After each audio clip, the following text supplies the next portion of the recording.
Podcast, os bastidores da história de Ita. Apresentação, Éder Gama. Convidado, o historiador e escritor Francisco Gomes da Silva. Episódio 1. Personalidades históricas de Itacoatiara. Primeira parte. Mito da deusa Iruri e o guerreiro Mamorini pela resistência contra o genocídio indígena.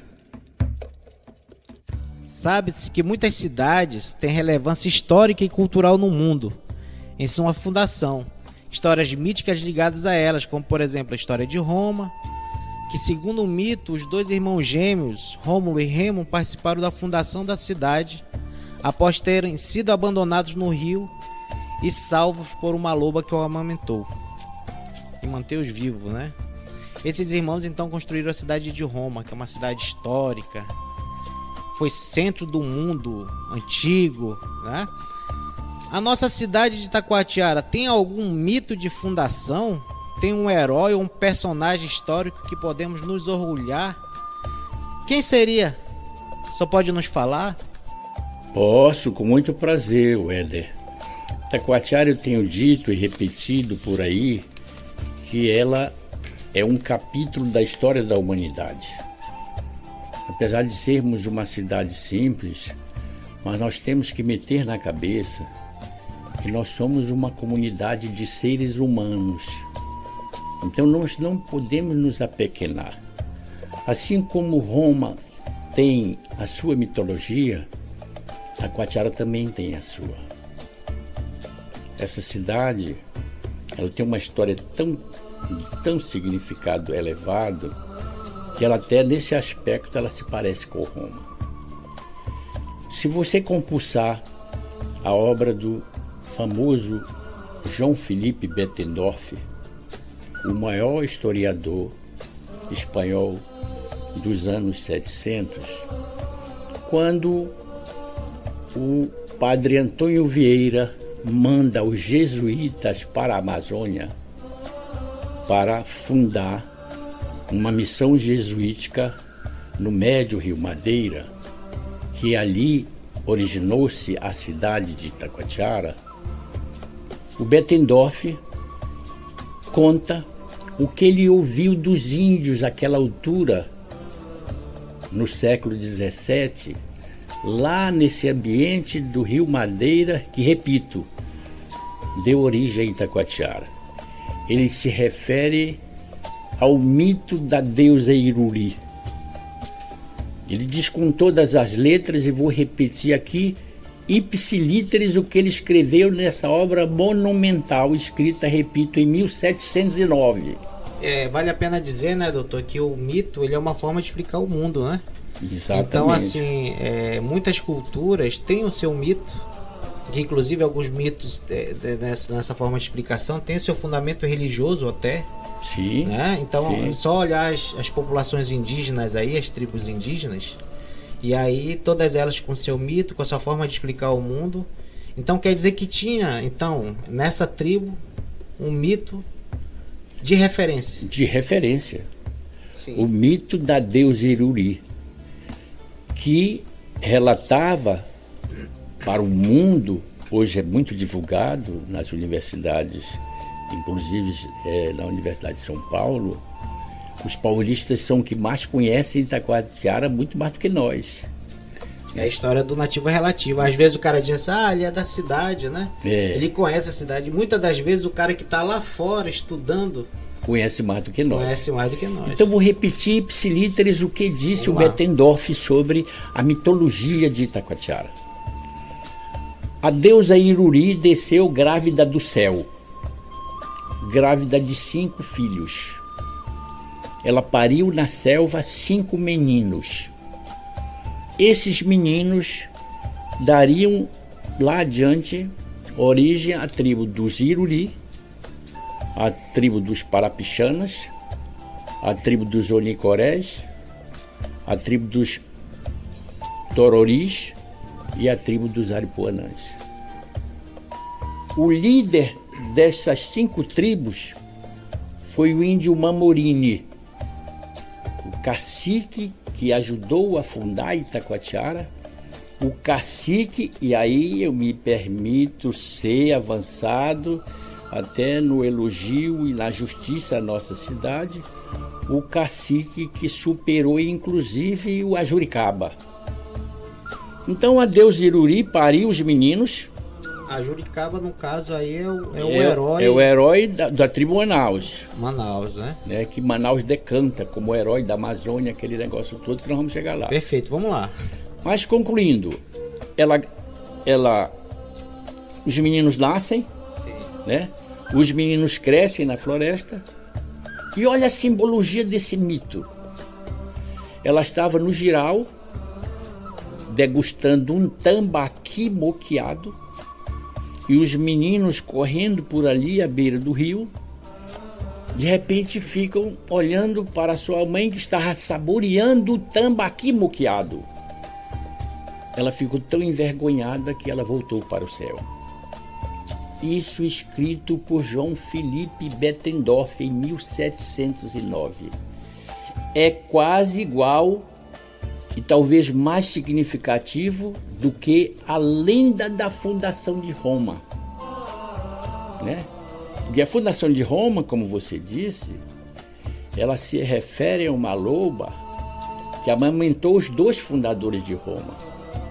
Então Roma, na sua história, ela se fundamenta na mitologia da loba. Itacoatiara, eu digo aqui olhando para todos através da mídia, tem que ter orgulho de saber que essa cidade nasceu também através de uma história mitológica da deusa Iruri, que desceu do céu grávida de 5 meninos, pariu esses 5 meninos na floresta, estava degustando um tambaqui moqueado, flagrada pelos 5 meninos que já estavam crescidinhos. Ela ficou tão envergonhada, e aí o Bettendorf diz a causa desse envergonhamento. Ela se sentiu assim quase que desmoralizada no seu sentimento de mãe, porque ela não chamou os meninos para degustar com ela o tambaqui que ela estava saboreando. E envergonhada, ela voltou para o céu. Sim, e por que o índio Mamorini, né? Que eu acho que para nós itacoatiarenses isso é uma novidade, né? Assim, o senhor traz por trás da história, né? Esse detalhe que nós não vimos em livro nenhum na escola pública. Por que o índio Mamorini então é tido como herói? Ele é herói pelo seguinte: há a tradição na Amazônia de que os índios são belicosos, de que os índios gostam de brigar, de que tem até uma categoria de índios que são antropófagos. Mas o índio Mamorini, cujo nome era uma referência à mamorana. A mamorana é a prima da sumalmeira, a maior árvore da Amazônia, a mãe de todas as árvores. E algumas tribos dizem que é da samalmeira que é o teto do mundo. É o teto do mundo, e mais, ali naquela altura, século XVII, 338 anos atrás, o Mamorini ensinou os seus companheiros de tribo que a sumalmeira, além da sua imponência que dava o orgulho à região, que embelezava a panorâmica da floresta naquela altura, porque ela, repito, como a mãe de todas as árvores, ela se alçava imponente, linda, majestosa acima de todas as árvores. Ele ensinou os seus companheiros de que o tronco da sumalmeira, né, poderia servir de uma espécie de telefone para a sua tribo. Então, quando tinha uma invasão, os maués eram inimigos figadais dos Iruri. Quando eles invadiam para guerrear e matar as mulheres dos Iruris, os maués eles tinham assim uma ansiedade. Quando eles matavam os seus adversários, eles gostavam de comer as carnes da mulher. Era uma tara que eles tinham de comer a carne da mulher. E a gente sabe também que os maués, eles sempre tiveram a fama de ter as mulheres mais bonitas das tribos, porque roubavam as mulheres. Pois é isso. Roubavam as mulheres deles. As mulheres da tribo, eles sacrificavam as feias. Eles eram boçais. Eles matavam as feias, saboreavam a carne delas e possuíam as lindas, né? Então, voltando ao que eu dizia, o Mamorini, ele usava o tronco da sapopema para sinalizar para os seus companheiros que estava iminente uma invasão à tribo.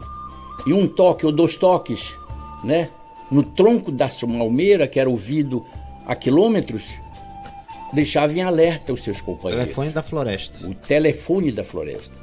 Inclusive, algum sinal, devido ao número de toques que eles lá entre si eles tinham aquele segredo, era para convocá-los para vir à tribo, comemorar uma data festiva e saborear o paricá, que era o fumo que eles adoravam, porque eles ficavam um pouco inebriados. Isso era quase que um código Morse da floresta. É um código floresta. Morse da floresta. Olha aí. A mitologia de Itacoatiara. Então o senhor está falando de disputa, ou seja, a Amazônia, aquela ideia de que o colonizador chegou, dominou, não é bem assim. Houve disputa, houve muita guerra, não é isso?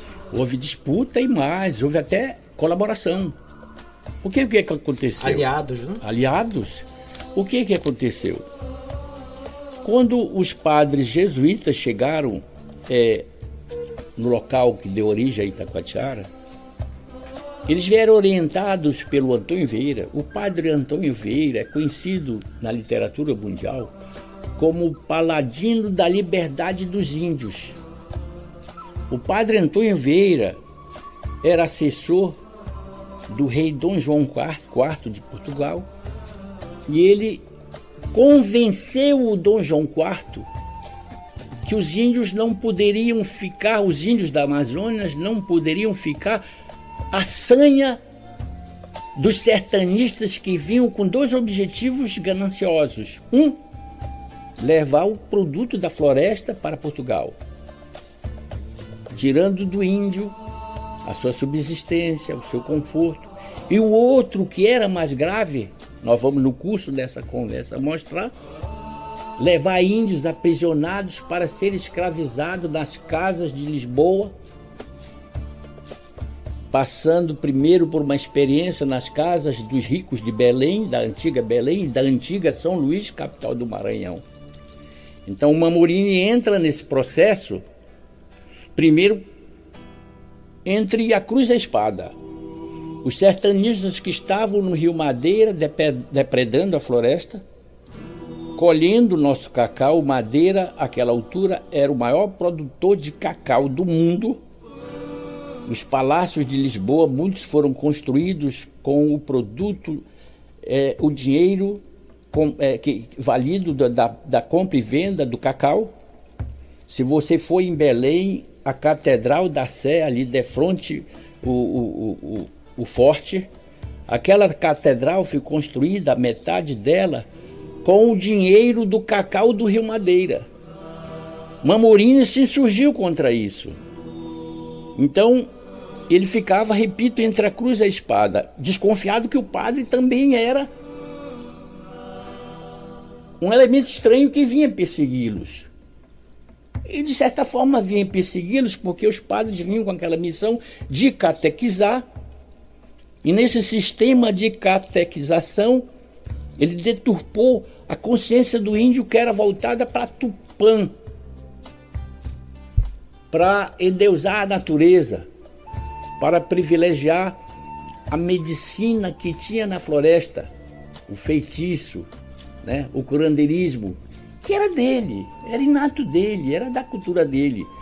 E ele se assustava porque o padre veio com a tentativa de botar o Cristo na vida dele. Era uma violência. A violência simbólica. Uma violência simbólica. E do outro lado, a violência física, covarde, assassina, do sertanista que vinha para roubar e matar.